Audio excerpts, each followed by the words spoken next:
ምትኩ ልጅ አለም እባላለሁ። በአፋሕድ ጎንደር ጠቅላይ ግዛት እዝ አደረጃጀት ዘርፍ ኃላፊ ነኝ።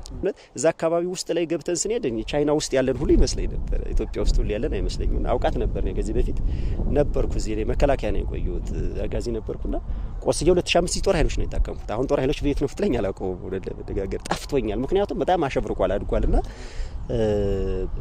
ይሄ የ3 አመት ትግሉ በዚህ ልክ በሰላም ብንቀጥል ከዚህ በላይ የተሻለ እድገት ሊኖር እንደሚችል መገመት ብቻ ሳይሆን ያየ ነው ስለሆነ ለሁሉም ሰው በዚህ ማስገንዘብ ፈልጋለሁ። አሁን ላይ በትግል ውስጥ በጣም በርካታ የሚባል ምሁራኖች አሉት። በጣም በርካታ የሚባል እንግዲህ በአንድ አመት ውስጥ ይሄን ያክል ይሄ ማህበረሰብ ከሰራው ትግል ውስጥ ደግሞ ብዙ በሺ የሚቆጠሩ ሰዎች አሉትና እነዛ ሰዎች ቢጨመሩበት ጉልበታቸውን እውቀታቸውን ቢጠቀሙበት ከዚህ በላይ መሄድ እንደሚችል እረዳለሁ። ይሄን ብቻ አይደለም አዲስ አበባ ላይ የተሰሩትን በእያንዳንዱ ክልል ኦሮሚያ ክልልም ትግራይም አማራም ከዚህ በላይ መስራት ይችል ነበር። መልካም ጣሴ ይባላል። የአማራ ፋኖ ህዝባዊ ድርጅት ስልጠና መምሪያ ኃላፊና የጎንደር ጠቅላይ ግዛት እዝ የውጭና የዲያስፖራ ማስተባበሪያ ምክትል ኃላፊ ነኝ። አዲስ አበባ ላይ እየተመለከትን ያሉ ስራዎችን አይተናል። ስልጣኔያችን የሚመጥን መልኩ በጥቅሉ በቃ የተሻለ ነገር ነው እያየን ያለን። ውስጥ ላይ የምናያቸው በጣም ታችኛውን የማህበረሰብ ክፍል ኮንሲደር ያደረጉ ስራዎች አይተናል በብዛት ማለት ነው። ያስዋባት ከትግል በፊት የጎንደር ዩኒቨርሲቲ አስተማሪ ነኝ። ትግሉ ከጀመረ ከ2015 ጀምሮ ደግሞ የአማራ ፋኖ ውስጥ ነው ከአባል እስከ አመራር ሳገለግል የነበረው ማለት ነው። የሰላም ስምምነት እሱን ጨርሰናል፣ ተፈራርመናል። የተደረጉት ልማቶች ፈጣንና ጥሩ ናቸው። ሞርኔ ከግሮውዝ አንጻር ይሄ ግሮስ የሆነውን ነገር ብቻ ሳይሆን ከዴቨሎፕመንትም ቀጣይ ሰስቴኔብል የሆነ ለህዝባችን ሊሰጡት የሚችሉት ጥቅሞችም ጭምር የገለጹበት መንገድ ወደነዋል።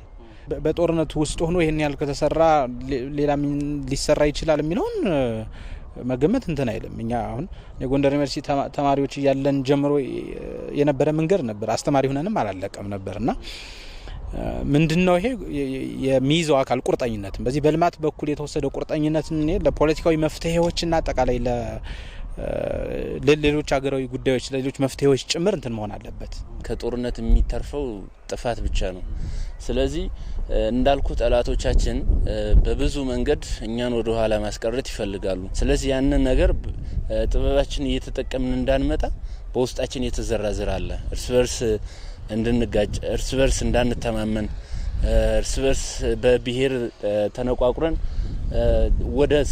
ወደ ስልጣኔ ወደ ነበረው ከፍታችን እንዳንወጣ የሚያደርጉን አንዳንድ አካላት አሉ። በዛ ልክ ነው እንግዲህ ሆኖ ያገኘ ነው። እስካሁን ወደ ኋላ ቀርተናል። አሁን ላይ የምናያቸው ነገር ግን የሚያበረታቱ ነገሮች ናቸው። በውጊያ ውስጥ የሚወድሙትን ነገሮችን ለመንገር ያው ለቀባሪ ማርዳት ነው የሚሆነው። ምክንያቱም አብዛኛው ትምህርት ቤቶች፣ አብዛኞቹ ተቋሞች፣ የእምነት ተቋሞች ይነዳሉ። በውጊያና በውጊያ በተኩስ መካከል ይነዳሉ። ስለዚህ ያ የሚሆነው ንብረት እውነት ለምን የሰውን ጉልበት ብቻ አይደለም ለምን ነገር የምፈልገው የሰው ጉልበት ብቻ ሳይሆን አቅሙ ብቻ እውቀቱ ብቻ ሳይሆን ተተኳሹ በራሱ አንድ ዋጋ አለው እና ያ ተተኳሹ ለዛ የሚውለው ተተኳሽ በገንዘብ መልክ ለዚህ ቢውል ከዚህ የበለጠ ሊያድግ እንደሚችል ገነባል። ከጦርነት ወጥተን አናውቅም እኮ አሁን እንዳማራ ስትወስድ ለምሳሌ ከህዋት ሰሜን ዝን ከመታችበት ጊዜ ጀምሮ ጦርነት ውስጥ ነው የቆየ ነው። ያ ማለት አማራ የሚያል ግዙፍ ኤሪያ ለሌላው ኢትዮጵያ አይነካ ማለት አይደል። አብረን እየከፈል ነው ያለው ዋጋ ነው። እኔ እንደዚህ እንደ ሀገር ብቻ ሳይሆን አጠቃላይ እንደ ቀጠናውም ጭምር እንደ አፍሪካም ጭምር ዋጋ የሚያስከፍሉን ጉዳዮች ናቸው። ግጭቶች ደግሞም ታሪካችን የሚያሳየው እሱ ነው። ከግጭት የወጣ ጊዜ ኑሮን ያውቅ። ስለዚህ ይሄ በየትኛው መንገድ ወደ ኋላ ሊያስቀር እንደሚችል ግልጽ እኮ ነው። ለጦርነት የምንጨክነውን ያህል ለሰላም መጨከን ያስፈልጋል።